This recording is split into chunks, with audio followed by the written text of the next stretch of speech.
Jill Stein, and I am the nominee for president for the Green Party. This isn't a position that you sought out, but rather it's one that kind of landed on your lap. Can you talk to me a little bit about that? Yes. I have run for president twice as part of building an opposition party in a time when the American people are demanding other choices and other voices. We have a political system that attempts to crush opposition voices, so it's not an easy row to hoe. Still, the Greens are the one party that has managed to keep fighting over the course of the last 20 years when all other independent, non-corporate, people-powered parties have been basically wiped off the face of politics in America. So I have very much enjoyed and appreciated the process of running, but I wasn't going to run this time. And we had another candidate who was going to represent the party, not just the party, but the American people, who demand other choices, who demand an anti-genocide option at a time when 68% of Americans want an immediate ceasefire and a diplomatic solution, but don't have it from the two political parties that are bought and paid for by Wall Street and the war machine. So there was very much that, that demanded to be represented, and we had a terrific candidate who decided that he would prefer to run independently, and that was not unexpected. It's not easy to build a relationship with a political party you haven't ever worked with before in the line of fire while running for president. It's a very difficult thing to do.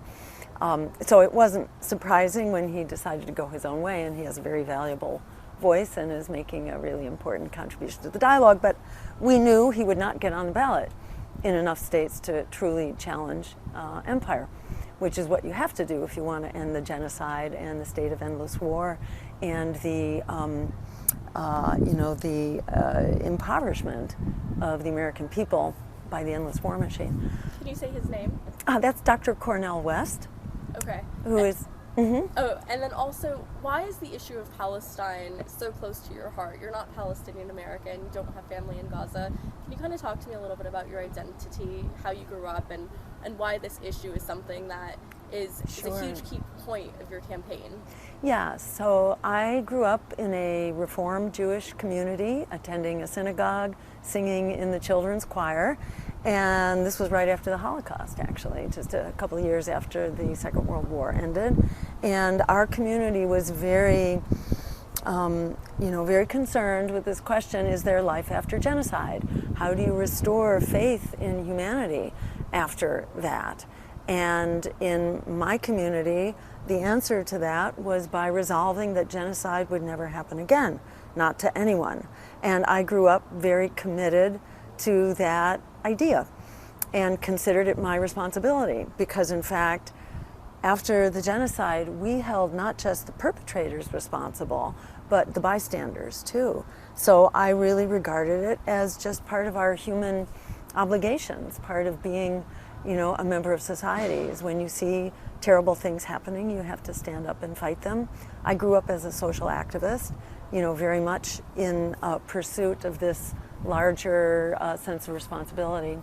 Never thought I would be actually witnessing a genocide, especially one that we, the taxpayers, are funding with our tax dollars, and where our leadership is, fully executing this genocide, not just, enabling it, but are really party to the execution of it as well, providing the weapons, the diplomatic cover, the funding for the military, and so on. And we actually have boots on the ground now as well. So, I very much grew up feeling that this was not okay. And in this election, we are determined to provide a vehicle for the American people to say, this is not all right, we demand that we go a different direction.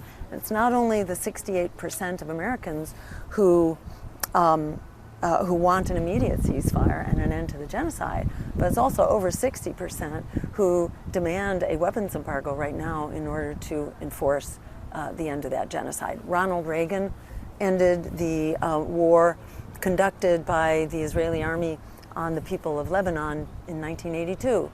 Thousands of people were being massacred. He picked up the phone and told Menachem Begin, that's enough. It's time to end this war, end the missile strikes, bring your troops home. And within 24 hours, there was compliance with that.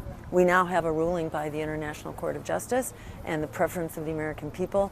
It's an absolute travesty that our elected officials continue to cheerlead this war, continue to fund it and encourage it. So we're here to enable the American people to be heard and seen in this election. Why should people believe that you will have the capacity to end what's happening in Israel and Palestine when these are promises that have been made by other candidates who have not yet done that very thing that they've promised to do? Well, they never promised a weapons embargo. In fact, they always balked at doing anything beyond giving lip service to this idea and saying that they care and that they are working tirelessly night and day for a ceasefire. But in fact, at the same time, they're actually funding the war. They rewarded Israel most recently with some $8 billion after Israel had expanded the war into the West Bank and into Lebanon. So they're actually doing the opposite of what they say, so they really have no credibility. They are funded by AIPAC and the war profiteers. The Green Party does not take that dirty money, this warmongering money, so we are not bought and paid for. We actually have the liberty to fulfill the deeply felt demands and the hunger of the American people for a real policy of peace. And let me add that it's actually against the law.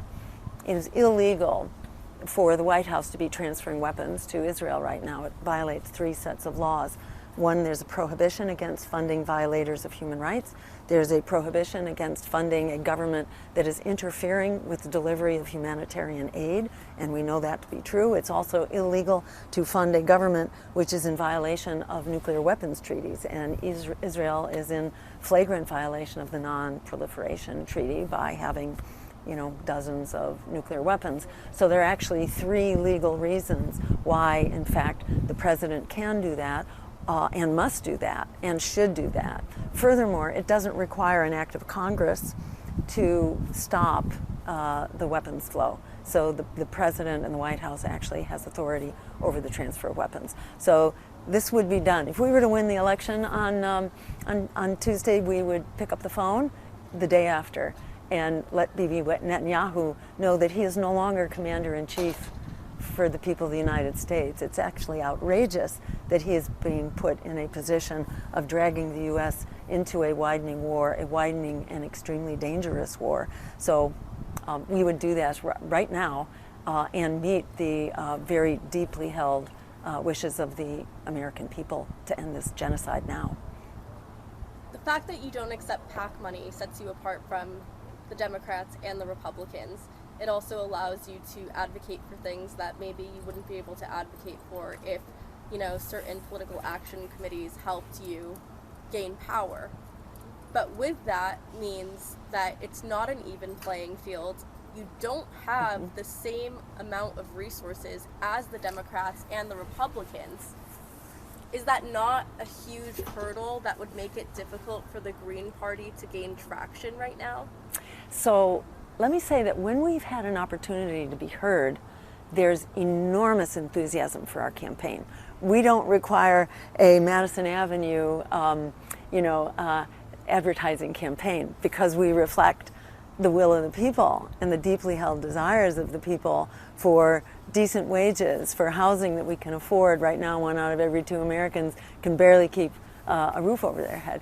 So we have a great advantage if we can only be heard. And that's the question, really, whether our institutions will allow democracy and a democratic process to take place. That means, that the press is supposed to inform the American electorate who their choices are.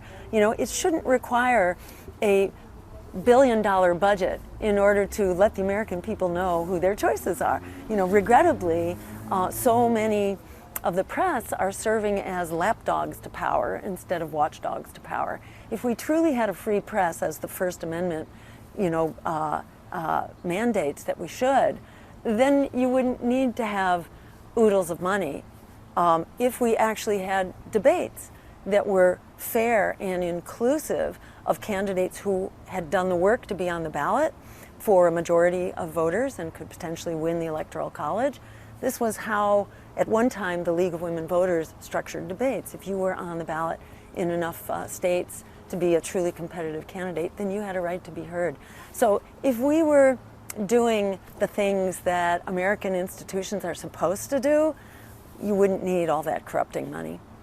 And I will say the one time that I was actually included in a full televised debate, this was in my very first race back in the year 2002, running for governor, we fought our way into the debates. We were included, and as I was emerging from that debate hall, which was a TV studio, there was no live audience, I was mobbed by the press, who told me that I had won the debate on the instant online viewer poll. Who knew that there was a poll going on, online? But, it was proof of principle to me. I never would have thought that. I always thought that, we were odd man out for advocating in the public interest, that just wasn't a popular thing. And what I actually learned was, oh no, that's actually not true. This sense of, that the two parties actually represent people, that's purely, propaganda, that's manufactured consent. And when the American people have a chance to actually hear who the candidates are, they can smell a rat. And they can smell when candidates are bought and paid for. And at the same time, they can also smell if you're not a rat. So, we have always had enormous success when there actually has been a level playing field in terms of the institutions of democracy allowing a real free and fair election to take place with the voters having the benefit of being informed who their choices are. You bring up a very interesting point that the concept of a democracy means choices, means not this or that, black or white, but the freedom to choose what works for you, what works for the American people. And that sounds like this amazing thing, right? But a lot of people do see this as just this, living in some sort of like la land delusional world of optimism. When it comes to the actual numbers and gaining traction in the United States, if you haven't had 1% of the vote yet, what do you need in order to build that base? What do you need for the Green Party to actually build power? How likely is it for that to happen? A lot depends on what's going on in our lives. In the 2020 presidential race, 1 out of every 3 eligible voters declined to vote because they didn't buy the candidates of the 1%, being rammed down their throats. So who is it that's not voting? It's young voters, voters of color, and lower income. Exactly the people to whom our agenda speaks, our agenda for the right to health care as a human right for everyone under a Medicare for all system, the right to affordable housing with rent control across the country to prevent the continuing gentrification of our neighborhoods and the rise of rent that is causing so many people to be evicted, and the surge in homelessness, student debt, which makes it really impossible for people to ever get out of that debt and have a fair shake. We call for higher education, public higher education for free, and for abolishing student debt. Like we bailed out the crooks on Wall Street when they crashed the economy, we could bail out the students who've done nothing wrong except to do as they were told to do, and then the economy went south on them. So there are so many people who would vote for us if they simply knew about it. So yeah, we may be 1% in the polls, but let me also add that the polls are not sampling people who are not traditional voters. So there may be more of a base there than people actually know. As Malcolm X said, we're not outnumbered, we're just out-organized, and we're outfunded. So the question is whether we can do that outreach and grow, and can we hit that tipping point? There are so many people who have hit that tipping point right now, so many Americans who will not vote for either party that is either conducting the genocide or says to hurry up and let's just finish the job, which is what Donald Trump is saying. So there are many people who've just hit the breaking point and are ready for something else. Meanwhile, the economy continues to go south on everyday Americans. The number of people who are living paycheck to paycheck now is rising. It's now 67%. It's just staggering, the number of people who are struggling. Just 4 years ago, it was like 60, 61%.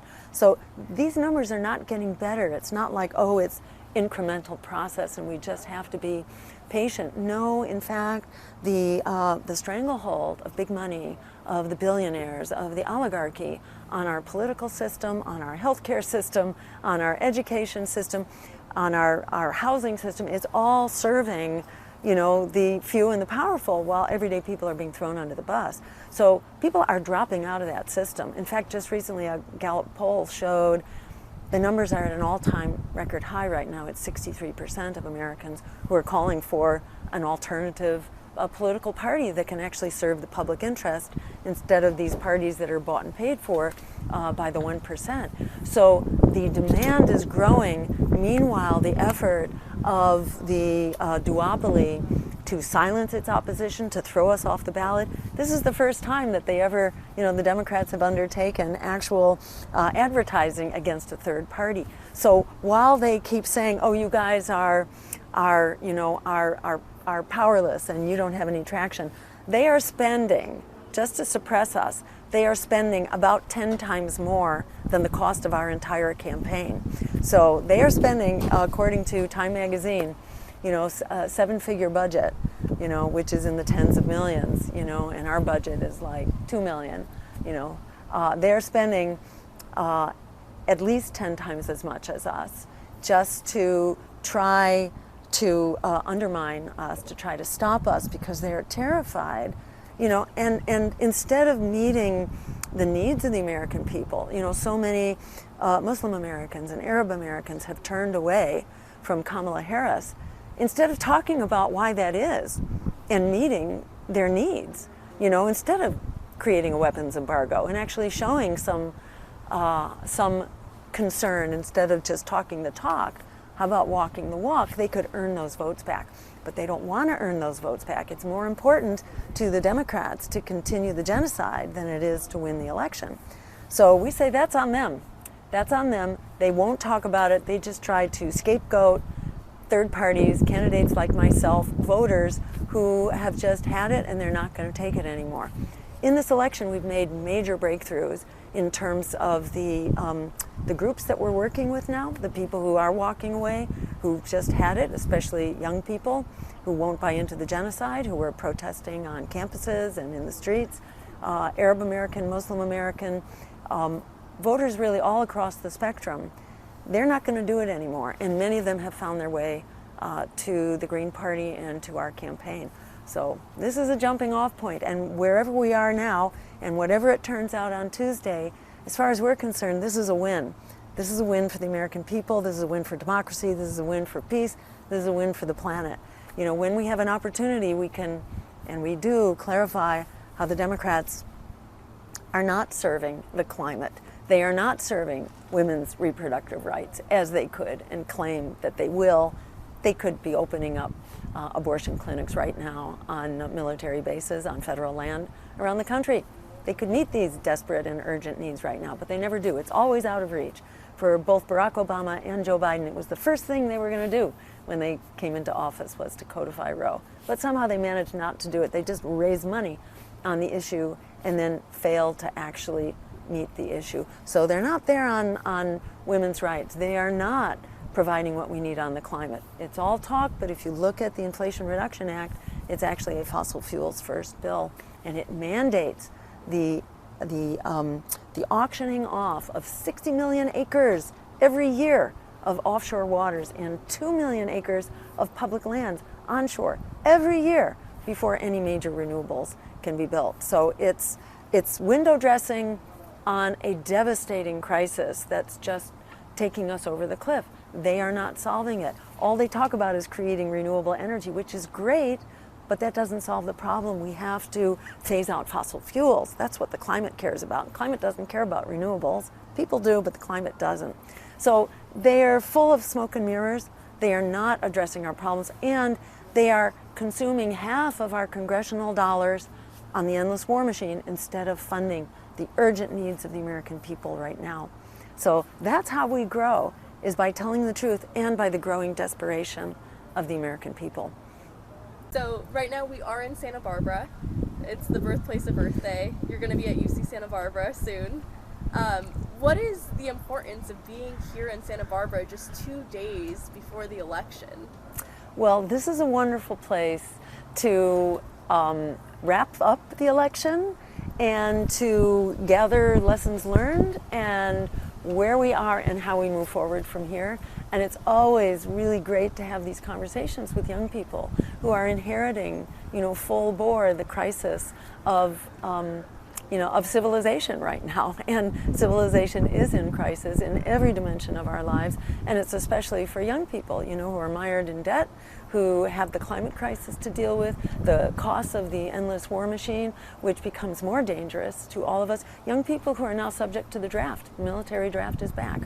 And young men between the ages of 18 and 25 are all being signed up.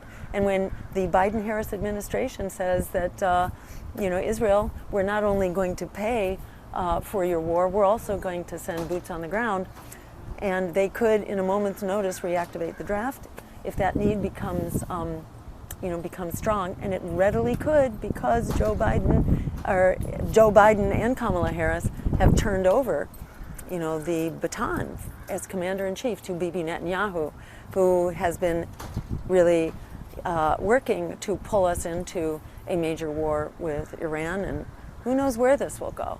So it's really important that we be here with young people to talk honestly about where we are and where we're going and how we can make this work. Now, it also happens that there's a conference going on here at UC Santa Barbara, which is really an honor to be a part of, that my running mate Butch Ware has organized. So it's really great to be here as part of that conference. It's not exactly part of the election, because it's an apolitical conference.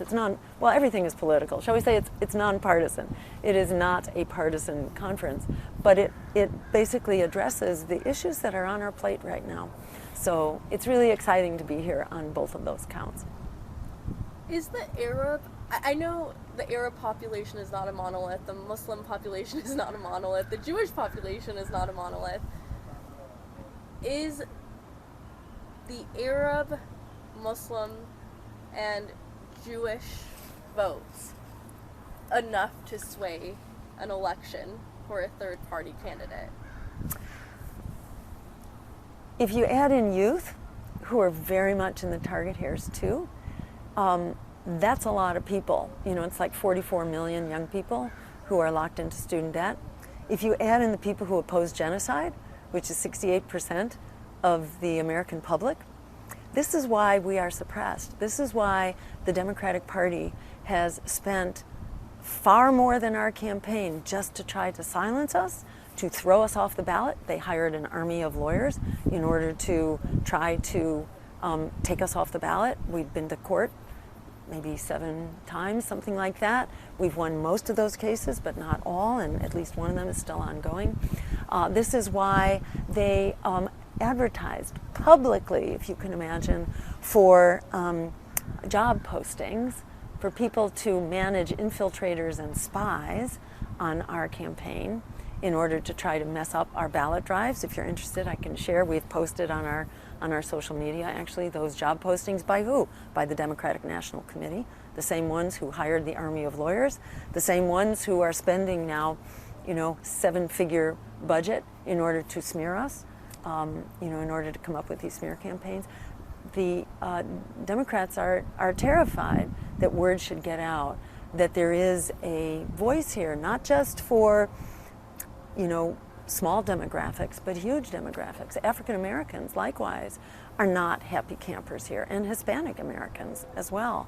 There are many Hispanic Americans who are voting for Trump because when I ask them why, well, actually a young Hispanic woman came to an event, a house party the other night, and she said she was overjoyed to hear about our campaign and our policies on immigration, and she was going to go tell her friends because they were all voting for Trump. And I said, why are they voting for Trump? And she said, because it's Joe Biden who's really been deporting so many people from our community. And that's true. It was Biden who deported far more than Trump. Barack Obama deported far more than George Bush. So yeah, there is, terrible abuse of migrants going on here by both political parties. And the Republicans may push to the right and then the Democrats quickly catch up to them. So all this fear-mongering about how it's Donald Trump who is the greatest abuser of democracy or of immigrants or human rights or potentially, Muslim Americans. The actual people impacted, have a very divided experience about that. And there are many who feel like it's actually the Democrats. They're not using the abusive language, but they are certainly, doing the abusive actions across the board. So you're basically saying that both the Democrats and the Republicans are two sides of the same coin, with the Democrats being a wolf in sheep's clothing. Yes. And you could quote Malcolm X, who said something very similar about how, the wolf is the obvious danger. The fox comes at you with a smile, and you think they're your friend. And he basically said the fox is the white liberal. It's the so-called progressive who really basically just wants to get back to lunch and, wants to preserve their bottom line. So there's potentially a huge base out there in the electorate that will support what we are calling for and what we are actually doing, what we have in our policies, and what we are not going to be, talked out of or bought or bribed out of it, because we don't accept those bribes. That's why we don't just, give up and sit down and be quiet, which is what the Democrats are always telling the political, third parties, the opponents of the duopoly. They're always saying, resistance is futile. Just give up, go back to brunch, or, go home and sit down, be quiet. Take your marching orders from the political elites who've thrown you under the bus. They're not going to solve this crisis for us. They're not going to fix it because they're bought and paid for by their big donors. If we want to get out of here alive, if we want to fix the climate crisis, if we want a healthcare system that will actually enable Americans to regain their health, if we want housing that people can afford to live in, if we want to end these wars that are verging on nuclear, we have to stand up. As Frederick Douglass said, power concedes nothing without a demand. It never has, and it never will. We have to be that demand. We are the ones we've been waiting for. And as Alice Walker pointed out, the biggest way people give up power is by not knowing we have it to start with. It's really important for people to reject this propaganda of powerlessness and to stand up and demand an America and a world that's going to work for all of us. It's really in our hands if we decide to stand up and make it so.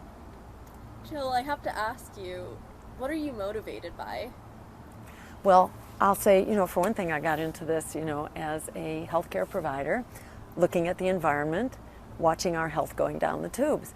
And these new epidemics, when I first came into practice, I didn't grow up with an epidemic of asthma in kids. We didn't have an epidemic of diabetes, of obesity, of cancers. And so I was saying to myself, well, where did this come from? Our genes didn't change overnight. And, it's clear there are policies that are being bought and paid for that service, the oligarchy, essentially. We're living in an oligarchy, and it is literally killing us. And I learned as a healthcare provider, if you want to fix what's literally killing us, we have to fix the mother of all illnesses, our sick political system. That was my driving force for a long time, until that day when I won the debate on the Instant Online Viewer Poll. And it was like a revelation to me. Oh my God, we actually are winning in the court of public opinion. The key is to get the word out. So we don't have to change people's minds. What we have to do is get around this system of legalized corruption, of obstructions to a truly democratic process. that's a fixable problem. That's way easier than trying to persuade people, who believe that the duopoly is fixing this. Most people actually do not believe that. In fact, most voters are not voting for the candidate they want. They're voting against the candidate they truly hate. What kind of a, system is that? We need a democracy with a vision forward, with an agenda that the American people hold. So what really motivates me now, it's two things. It's knowing that we're going over the waterfall right now. We don't have time to lose. And the other thing is knowing that these are actually fixable problems and that the American people have a consensus, have an agreement that we do need a government that's of, by, and for the people. We just have this very corrupt duopoly and set of institutions that's standing in the way. That is not an impossible problem to organize our way around. So that's the objective, is to share, I think, not just the hope, but the power. Share the power and the fact of our power, that we can, take our democracy back from this verge of chaos, catastrophe, endless war, nuclear Armageddon, that we are just teetering at the brink here. Yet it is fixable, and we have already the public willpower to restore our democracy and the policies that actually serve the public. So I encourage people to go to jillstein2024.com, find out more. And when you go to the polls, don't listen to the propaganda, the self-serving propaganda of the political elites. Really stand up and vote for yourself, for your children, for the future you deserve, for the peace that is within our reach, if we stand up and demand that it be so. I have just a couple more questions for you. I know we kind of talked a little bit about this. How does it work in swing states if someone wants to vote for you? Could that jeopardize the election for another candidate? How does that work? A lot of people are saying if you're in a swing state and you vote third party, you're going to jeopardize the election. There's a lot of talk between parties and arguments breaking out between friend groups of people saying that it's a throwaway vote.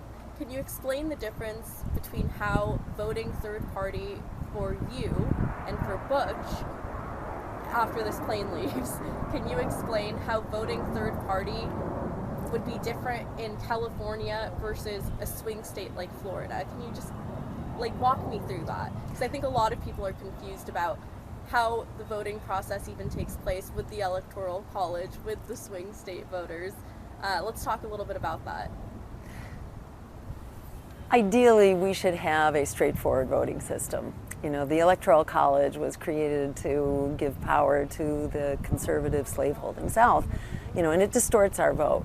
But for the purposes of discussion, there are many things that need to change about our voting system. It's not only the Electoral College, it's also this first past the post thing. It's the fact that the vote can, in theory, be split by candidates who are similar. The vote can be split, and then the odd man out can wind up winning. You distort the will of the electorate through our current voting system. We should have a more representative system called ranked choice voting. And what that does, it lets you rank your choices, and if you're voting for an underdog who doesn't win, your vote is reassigned to your second choice. So it's a win-win solution. Who is fighting that? The Democrats are trying to stop that because they want to extort your vote. They want to use fear campaigning. Why do they want to use fear campaigning? Because they don't want to actually talk about the issues.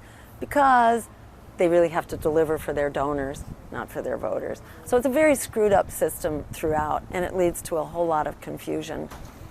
There's this myth that you don't own your vote, that the Democrats own your vote if you're a progressive. There's a myth that the Democrats own your vote.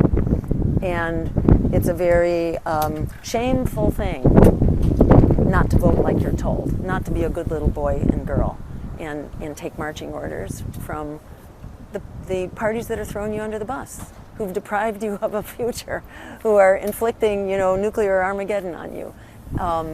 There is this myth out there that they own your vote. They don't own your vote. They have to earn your vote. You get to vote for what's going to benefit you. I'd say ignore all that gobbledygook that really doesn't make any sense and which is not statistically true. They say that you're taking a vote away.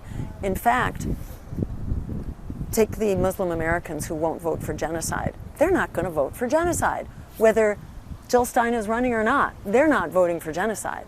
And the question for them is, are they going to vote for Donald Trump? Are they going to stay home? Or are they going to vote for our campaign to stop the genocide? So it's just not true that a vote against genocide is a stolen vote. That's a vote against genocide. And I think everyone who doesn't want to see children fed to the meat grinder every day, which is just so upsetting and disturbing to see day after day, and for which there is no end in sight, we have an enlarging war on our hands right now. It's not getting smaller, it's getting bigger.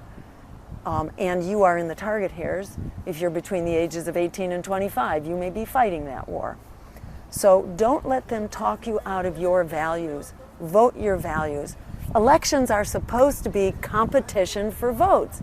And there they are with this propaganda making it seem like, oh, that's treacherous. Oh, that's a betrayal somehow if you're voting for your own interests. This is like being in an abusive relationship, an abusive domestic relationship where people feel like they have to make excuses for their abuser and say, oh, well, it'll get better next year. Or, oh, well, maybe they don't really mean that. They mean something better and it's going to get better. But the reality is we are being crushed. We don't have jobs. We don't have wages. We do not have the housing we need or the health care. We're being crushed on really every front. And on foreign policy that's robbing half of our budget right now. So we are not being served. You are not obliged to keep voting for a system that's throwing you under the bus. It's never going to change until we stand up and we vote for that change. Now, if you think Donald Trump is the greater evil and Kamala Harris is the lesser evil. Do you want to repeat that? Okay. So if you think that Kamala Harris is the lesser evil and Donald Trump is the greater evil, I would say, what is a greater evil than murdering, 200,000 people in Gaza and, tens of thousands of children? I think that's about as evil as it gets. I think destroying our democracy, shutting down freedom of speech, exercising censorship, blaming and shaming voters, throwing candidates off the ballot, training our local police forces by the Israeli occupation forces, who are now training local police in these very abusive policing tactics that are basically knocking people over the heads, building cop cities all around the country where these abusive tactics are trained, feeding to local police forces lasers and tasers and armored vehicles and tanks and all this military equipment in our cities. This is what fascism looks like. So we don't have to wait for Donald Trump, and especially the business of throwing candidates off the ballot and interfering with free and fair elections. If you are taking people off the ballot basically through fraud and abuse, that is a violation of democracy in the same way that interfering with the peaceful transfer of power is also a terrible violation of democracy. So, to my mind, we have two greater evil candidates in this race. We do not have a lesser evil. And what are we doing with this strategy of voting for the lesser evil? Is that improving things? No, it's not. Our climate is going over the cliff. Nuclear power plants are teetering at the brink here in California as well. We are looking at, the death of our oceans and, fires and superstorms and of a healthcare system that we cannot afford, and a foreign policy which is absolutely crazy. So things are not getting better. They're actually getting closer and closer to the brink. So it's really important to reject this strategy that wants you to just be mindless and just take marching orders from the political parties who are not serving you. When Kamala Harris is asked, how will you be different from Joe Biden? She can't come up with anything. And remember, things are getting worse. It used to be 61% who were living paycheck to paycheck. It's now 67% who are living paycheck to paycheck. Things are not improving. They're actually getting worse in virtually every sector of the economy and our lives. So don't just keep using that same failed strategy. The lesser evil is taking us over the cliff. And in this race, more than ever, there is no lesser evil. You don't get much more evil than conducting genocide. Every vote for our campaign is a shot across the bow of this imperial war machine, which is conducting genocide, which is on the verge of nuclear war in 3 areas around the world right now. It's really important to stand up and vote for what it is that you want, that's going to serve you, and to actually, have the courage of your convictions to get us back on course, because right now we are terribly off course to where, the climate crisis, just for one, it's now predicted we're heading for 3.5 degrees centigrade, no longer just 2 degrees. It's going off the charts under Democrats as much as under Republicans. So we have to end this abusive system of government that's bought and paid for by the weapons contractors and the fossil fuel industry and the, and APAC. And we have to stand up for a policy that really serves us, our children, and the planet that we live on. We do have the numbers, but we have to get organized in order to use them. Whatever we come out with in this election is our springboard to keep organizing, and we emerge with more support and more skills and a greater diversity and engagement than we have ever had before as the Green Party. So we are moving forward. It's really going to be a big celebration on Tuesday night, and we'll be celebrating with many of our partners that we have never been with before, celebrating our growth and celebrating the future that we are going to demand by standing up together, because together we are unstoppable. Talk to me about the optics of this campaign. You're Jewish American. Butch is a Black Muslim. Yes. You guys are running together on the same ticket. Talk to me about that. I mean, a female Jewish American, yes, a male Black Muslim. How does that look? I think it's exactly what we need. In particular to this genocide in Gaza, it helps make the point that this is not a religious conflict. This is an issue of Zionism, which is a political ideology. And in fact, it was not just Muslims, it was also Christians and Jews who were ethnically cleansed and who continue to be ethnically cleansed from historic Palestine by the Zionists. So this is a political problem, not a religious problem. And it's very important to defuse that conflict and that concern. And we can all come together around Jewish values and Muslim values. If you went to the student encampments, what did you see? They were celebrating Passover.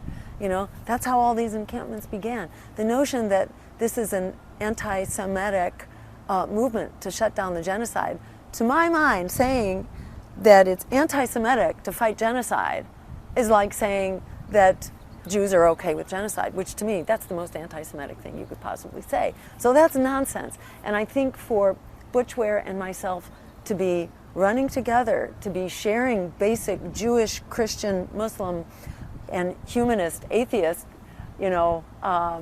agnostic values all together, it's really very affirming, I think, for all Americans, and it's very hopeful. It really is a statement that we can work this out, and we need not be distracted by those who seek to divide and conquer. That that is the name of the game. The empire and oligarchy are trying to divide us ethnically, by class, by religion, in order to hold back this rising tide, this demand for political change and for a real peaceful revolution whose time has come. And with that, I'm seeing my senior advisor over there telling me our time has come.